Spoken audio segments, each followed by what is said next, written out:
Hi hello welcome back to our channel. ഇന്ന് നമ്മുടെ video വന്നിട്ട് നമുക്കെല്ലാവർക്കും കുറച്ച് ബുദ്ധിമുട്ടുള്ളൊരു കാര്യമാണ് കറിവേപ്പ് വളർത്തിയെടുക്കുക എന്നുള്ളത്. നമ്മൾ എത്ര നല്ല രീതിയിൽ പരിപാലിച്ചാലും കറിവേപ്പ് അങ്ങോട്ട് നല്ല രീതിയിൽ കിളിച്ച് വരാറില്ല. അഥവാ ഒന്ന് കിളിച്ച് വന്നാൽ തന്നെ നല്ലൊരു ബുഷിയായിട്ടൊക്കെ കിട്ടാനായിട്ട് നമുക്ക് വളരെ ബുദ്ധിമുട്ടായിരിക്കും. അപ്പോൾ നിങ്ങൾ ഈ ഒരു വീഡിയോ കണ്ടു നോക്കൂ. നമ്മുടെ വീട്ടിൽ മാത്രമല്ല ഫ്ലാറ്റിലായാലും നമുക്ക് വളരെ എളുപ്പത്തിൽ നല്ല ബുഷിയായിട്ട് തന്നെ കറിവേപ്പ് വളർത്തിയെടുക്കാനായിട്ട് പറ്റും. അതിനുള്ള കുറച്ച് ടിപ്പുകളാണ് ഞാൻ ഈ ഒരു വീഡിയോയിൽ ഇൻക്ലൂഡ് ചെയ്തിരിക്കുന്നത്. കറിവേപ്പിൻ്റെ തൈ നടുന്നത് മുതൽ ഇല നുള്ളുന്നത് വരെ ഒരുപാട് കാര്യങ്ങൾ നമ്മൾ അറിഞ്ഞിരിക്കണം. അത്തരം കാര്യങ്ങൾ അറിഞ്ഞിരുന്നാൽ മാത്രമേ നല്ല രീതിയിൽ നമുക്ക് കറിവേപ്പ് വീട്ടിൽ വളർത്തിയെടുക്കാനായിട്ട് പറ്റുകയുള്ളൂ.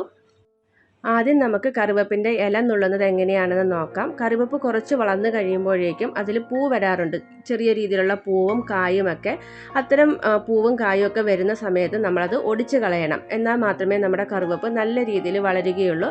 അങ്ങനെ ഒടിച്ചു കൊടുക്കുമ്പോൾ നമ്മുടെ കറിവേപ്പിൽ നിന്ന് പുതിയ ചെറിയ ചെറിയ ശിഖരങ്ങളൊക്കെ വരാനായിട്ട് തുടങ്ങും.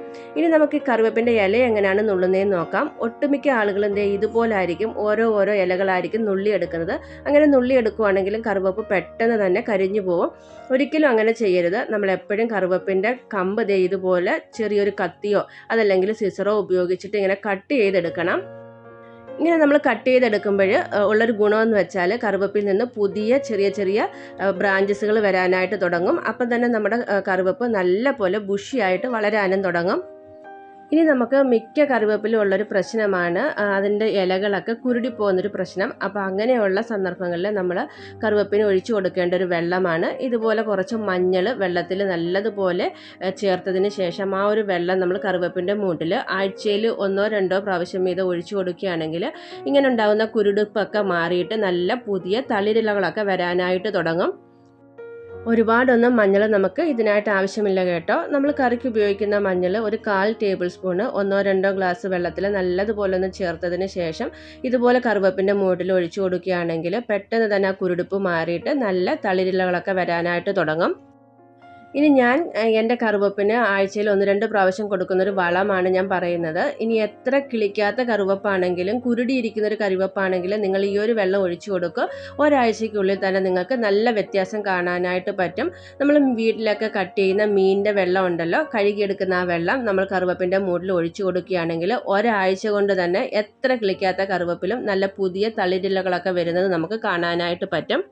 മീൻ കഴുകിയെടുക്കുന്ന വെള്ളം മാത്രമല്ല കേട്ടോ, നമ്മൾ ഇറച്ചിയൊക്കെ കഴുകിയെടുക്കുന്ന വെള്ളമായാലും ഇതുപോലെ ഒഴിച്ചു കൊടുത്താൽ പെട്ടെന്ന് തന്നെ നമ്മുടെ കറിവേപ്പ് കിളിച്ച് വരുന്നത് കാണാം. അതുപോലെ തന്നെ നമ്മൾ അരി കഴുകുന്ന വെള്ളം, നമ്മുടെ വീട്ടിൽ എടുക്കുന്ന പയറൊക്കെ കഴുകുന്ന വെള്ളം, ധാന്യങ്ങളൊക്കെ കഴുകുന്ന വെള്ളമൊക്കെ കറിവേപ്പിന് നല്ല ഒരു വളമാണ്. ഇത്രയൊക്കെ ചെയ്യുന്നതിനോടൊപ്പം മാസത്തിൽ 1-2 പ്രാവശ്യം കുറച്ച് ചാണകപ്പൊടി കൂടി ഇട്ട് കൊടുക്കുകയാണെങ്കിൽ കറിവേപ്പില വാങ്ങാനായിട്ട് പിന്നെ നമുക്ക് ഒരു കടയിലും പോകേണ്ട ആവശ്യമില്ല. നമുക്ക് വീട്ടിൽ തന്നെ നല്ലതുപോലെ കറിവേപ്പ് വളർത്തിയെടുക്കാനായിട്ട് പറ്റും. ഇനി ഞാൻ കറിവേപ്പ് തൈയിൽ നിന്നല്ലാതെ കറിവേപ്പിൻ്റെ കമ്പ് ഉപയോഗിച്ചിട്ട് എങ്ങനെ നമുക്ക് വീട്ടിൽ വളർത്തിയെടുക്കാമെന്നുള്ളതാണ് കാണിക്കുന്നത്. അതിനായിട്ട് ഞാനൊരു പോട്ടിംഗ് മിശ്രിതം ഇവിടെ തയ്യാറാക്കിയെടുക്കുന്നുണ്ട്. അതിലേക്കായിട്ട് ഒരു 70% ഞാൻ മണ്ണാണ് എടുത്തിരിക്കുന്നത്. ഇനി ഞാൻ അതിലേക്കൊരു 30% കമ്പോസ്റ്റ് ചേർത്ത് കൊടുക്കുന്നുണ്ട്. ഇത് രണ്ടും കൂടെ ഇതുപോലെ നല്ലതുപോലെ നമുക്കൊന്ന് മിക്സ് ചെയ്തെടുക്കണം. സാധാരണ നമ്മൾ ചെടിയൊക്കെ നടുന്ന ടൈമിൽ പോട്ടിംഗ് മിശ്രിതം തയ്യാറാക്കുമല്ലോ, ആ ഒരു രീതിയിൽ തന്നെയാണ്. ഇതുപോലെ കട്ടകളൊന്നുമില്ലാതെ നല്ലതുപോലെ മിക്സ് ചെയ്തതിന് ശേഷം നമുക്ക് ഇതൊരു ചെടിച്ചട്ടിയിലേക്ക് ഇട്ട് കൊടുക്കാം. ഈ രീതിയിൽ നിങ്ങൾ ഇതുവരെ കറിവേപ്പ് വളർത്തിയിട്ടില്ല എന്നുണ്ടെങ്കിൽ ഒരു പ്രാവശ്യമെങ്കിലും ഒന്ന് ട്രൈ ചെയ്ത് നോക്കണം കേട്ടോ. തൈ വളർത്തുന്നതിലും കുറച്ച് ബുദ്ധിമുട്ടാണ് ഇങ്ങനെ നമുക്ക് വളർത്തിയെടുക്കാനായിട്ട്. കാരണം നമ്മളിവിടെ കമ്പാണല്ലോ ഉപയോഗിക്കുന്നത്. ഇത് കിളിച്ച് വരാനായിട്ട് ഏകദേശം ഒരു 3 ആഴ്ച മുതൽ 4 ആഴ്ച വരെ സമയം പിടിക്കും. ഇപ്പം നമ്മളെടുത്ത ആ മണ്ണെല്ലാം നമ്മൾ ഒരു അരഭാഗത്തോളം നമ്മൾ ചട്ടിയിലേക്ക് ഇട്ട് കൊടുത്തിട്ടുണ്ട്. അരഭാഗം മാത്രമേ നമ്മൾ മണ്ണിട്ട് കൊടുക്കുന്നുള്ളൂ. കാരണം നമ്മുടെ കറിവേപ്പ് വളർന്നു വന്നതിന് ശേഷം നമുക്ക് അതിലേക്ക് വളങ്ങളൊക്കെ ചെയ്യണമല്ലോ. അതുകൊണ്ടാണ് ഞാൻ അര മാത്രം മണ്ണ് ഇതിലേക്ക് ഇട്ട് കൊടുത്തിരിക്കുന്നത്.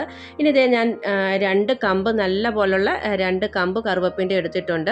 അത്യാവശ്യം ഇതുപോലെ നല്ല മുറ്റ കമ്പ് നോക്കി നമ്മൾ നടാനായിട്ട് എടുക്കണം. അതുപോലെ തന്നെ അതിലെ ഇലകളൊക്കെ തന്നെ മാറ്റിയതിന് ശേഷം വേണം നമ്മൾ നടാനായിട്ട്. ഇനി നമ്മുടെ കമ്പിൽ പെട്ടെന്ന് വേര് വരാനായിട്ട് ഞാൻ കുറച്ച് മഞ്ഞളിലേക്ക് തേൻ ചേർത്തിട്ട് ആ ഒരു മിശ്രിതത്തിൽ മുക്കിയിട്ടാണ് ഞാൻ കമ്പ് നടുന്നത്. ഇങ്ങനെ ചെയ്യുകയാണെങ്കിൽ നമ്മുടെ കറിവേപ്പിൻ്റെ കമ്പിൽ പെട്ടെന്ന് തന്നെ വേര് വരികയും പെട്ടെന്ന് നമ്മുടെ കറിവേപ്പ് കിളിച്ച് വരികയും ചെയ്യും.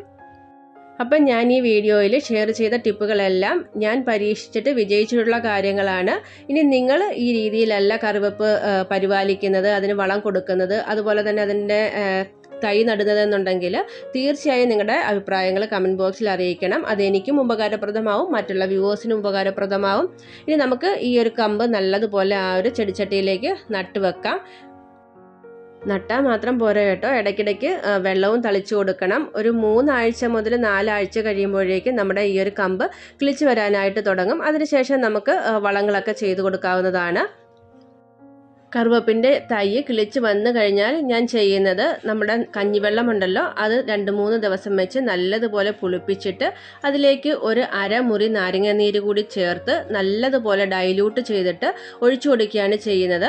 അങ്ങനെ ചെയ്ത് കൊടുക്കുമ്പോൾ നമ്മുടെ കറുവപ്പ് നല്ലപോലെ വളർന്നു വരുന്നത് കാണാനായിട്ട് പറ്റും. അപ്പോൾ ഇന്നത്തെ നമ്മുടെ വീഡിയോ എല്ലാവർക്കും ഉപകാരപ്പെട്ടെന്നും ഇഷ്ടപ്പെട്ടെന്നും ഞാൻ കരുതുന്നു. ഇഷ്ടപ്പെട്ടിട്ടുണ്ടെങ്കിൽ തീർച്ചയായും ഫ്രണ്ട്സിനും ഫാമിലിക്കും ഒക്കെ ഒന്ന് ഷെയർ ചെയ്ത് കൊടുക്കണേ. ഒപ്പം തന്നെ സബ്സ്ക്രൈബ് ചെയ്യാനും ആ തൊട്ടടുത്ത് കാണുന്ന ബെല്ലൈക്കൺ എനേബിൾ ചെയ്യാനും മറക്കില്ലല്ലോ. അപ്പോൾ അടുത്ത വീഡിയോയിൽ കാണുന്നതുവരേക്കും ടേക്ക് കെയർ, ബൈ ബൈ.